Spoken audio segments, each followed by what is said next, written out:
warahmatullahi wabarakatuh. Waalaikumsalam warahmatullahi wabarakatuh. Apa kabar semuanya? Alhamdulillah. Alhamdulillah baik semuanya. Adik-adikku sekalian, bapak dan ibu semuanya. Saya lihat ada bapak dan ibu, ada juga adik-adik mahasiswa yang sedang kita berkumpul di sini untuk mendengarkan sebuah training, gitu ya. Training tentang bagaimana caranya kita mendapatkan pekerjaan.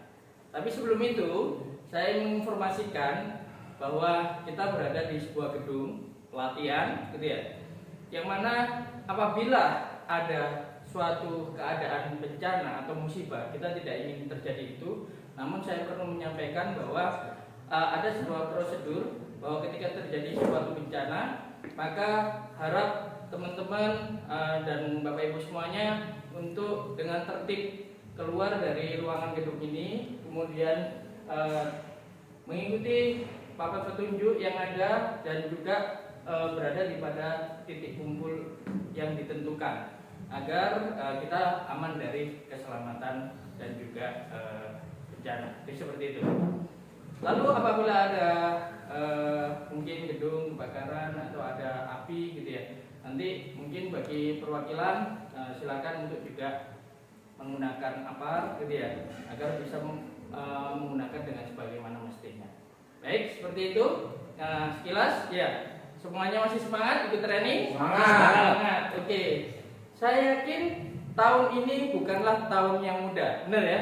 Karena apa? Kita sudah dihantam pandemi di tahun 2020 sampai dengan sekarang 2023 masih kerasa, ya, pandemi. Katanya ada setelah pandemi ada resesi.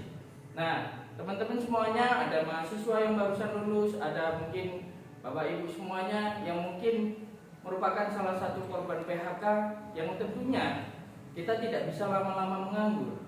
Kita harus melakukan upaya untuk bagaimana kita bisa mendapatkan pekerjaan. Benar ya? Semuanya kita akan membahas tentang bagaimana tips mendapatkan pekerjaan bermodalkan CV yang menarik dan wawancara yang efektif. Siap semuanya? Siap. Siap ya? Nah, ada fakta yang cukup mencengangkan. Ya, semuanya mungkin ada yang punya cita-cita pengen kerja di perusahaan yang besar, tapi ada yang mungkin yang penting dapat kerja. Ya, nah ternyata perusahaan itu kan ada beberapa level. Ada yang mulai dari UMKM sampai dengan perusahaan yang corporate.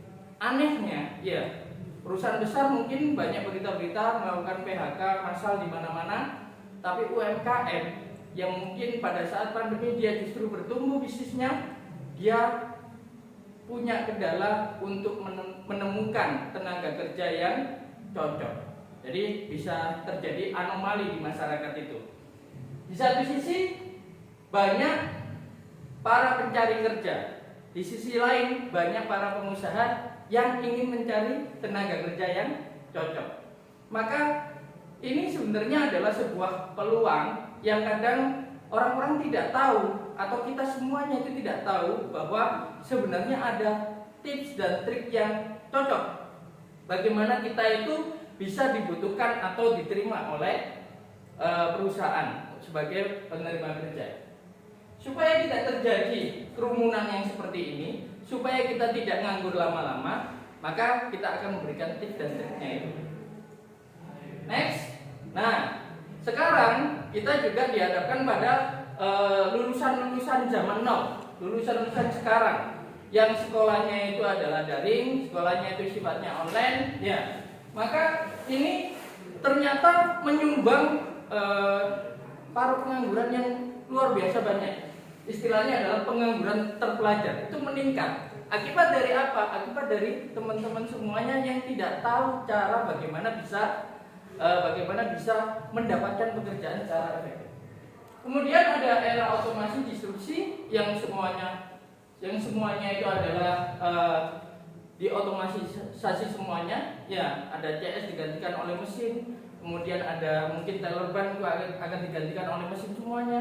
Nah, dan juga ada persaingan tenaga asing dan ketidakstabilan politik dan kebijakan pemerintah. Next ya. Sehingga kita harus tahu kenapa kita semua atau mungkin banyak para lulusan yang itu Pak nganggur dikarenakan ada salah mindset, salah sikap, skill yang terbatas yang tidak sesuai dengan kebutuhan, kurangnya pengalaman, dan juga kebodohan yang dipublikasikan karena eranya sekarang sosial media. Nah, kita harus bijak dalam menggunakan sosial media juga agar ya kita para pencari kerja itu secara tidak sadar menginformasikan dirinya dengan menggunakan sosial media yang tidak bijak, sedangkan para pengusaha yang mencari tenaga kerja menggunakan informasi di sosial media itu sebagai data awal untuk melakukan seleksi pada tenaga kerja. Nah, maka ini harus kita pahami dan sadari bersama. Nah, peluangnya adalah ketika fresh graduate, ya para pencari kerja yang barusan lulus itu ternyata punya peluang bahwa mereka itu sebenarnya diminati oleh perusahaan-perusahaan karena mereka gajinya mungkin lebih murah, karena mungkin bisa melahirkan ide-ide yang baru, dan karena punya keinginan belajar yang baru, dan yang paling penting kita semuanya paham teknologi karena kita lahir di zaman milenial, benar ya, daripada mungkin yang kolonial kan, kira-kira gitu. Oke, dan yang terakhir adalah keinginan untuk membuktikan diri. Nah, masuk ke dalam bagaimana membuat CV yang menarik.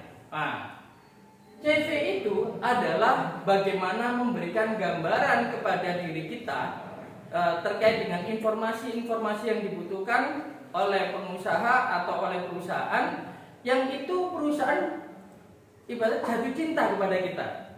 Nah, maka buatlah CV yang menarik. CV tidak hanya berbicara tentang foto yang formal, tapi CV memuat unsur-unsur yang harus kita perhatikan. Biasanya hanya menampilkan hal-hal yang kurang penting, ya mungkin tanggal lahir, alamat gitu ya. Tapi kita harus lengkap. Yang pertama di profil. Ini saya tampilkan aja.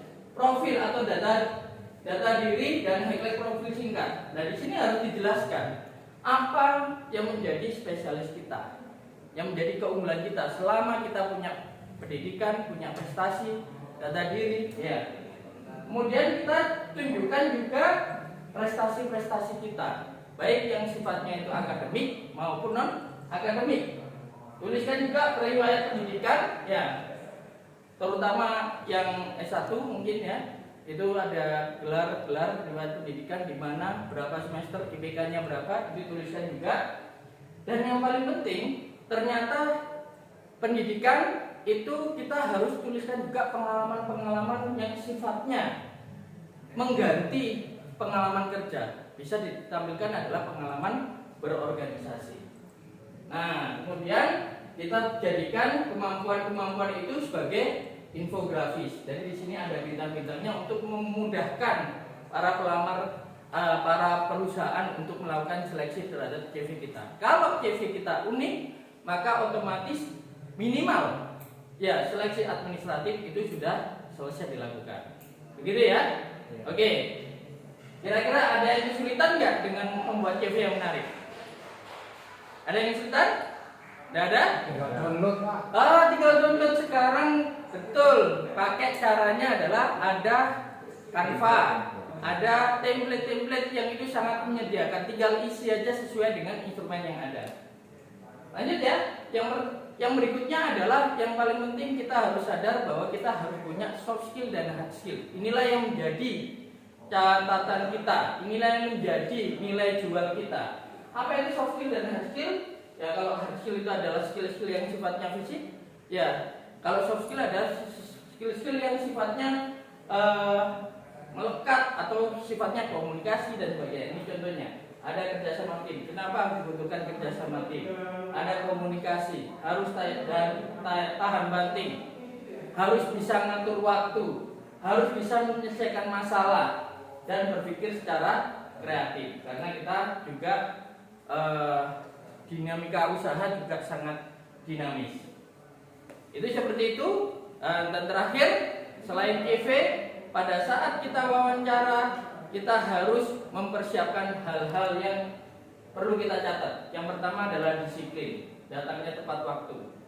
Nah, seperti ini. Kita selalu ngumpul ya sebelum dimulai semuanya sudah datang, ya kan? Yang kedua, pakaiannya harus rapi, seperti Bapak ini, pakaiannya rapi. Wah, sepertinya prepare sekali kan gitu ya. Lakukan riset, jadi yang paling penting adalah perusahaannya itu juga harus oke. Oh siap, jadi ini kita baca aja, perkenalkan diri secara singkat dan juga intonasi suara, mengajukan pertanyaan untuk menunjukkan minat berbakat dan pakai metode STAR. Mungkin itu saja ya tips dari saya terkait dengan bagaimana kita bisa mendapatkan pekerjaan. Ya karena waktunya terbatas, mudah-mudahan bermanfaat. Mudah-mudahan semuanya kita akan mendapatkan pekerjaan. Amin. Ya Rabbal alamin. Wabillahi taufiq wal hidayah. Wassalamualaikum warahmatullahi wabarakatuh.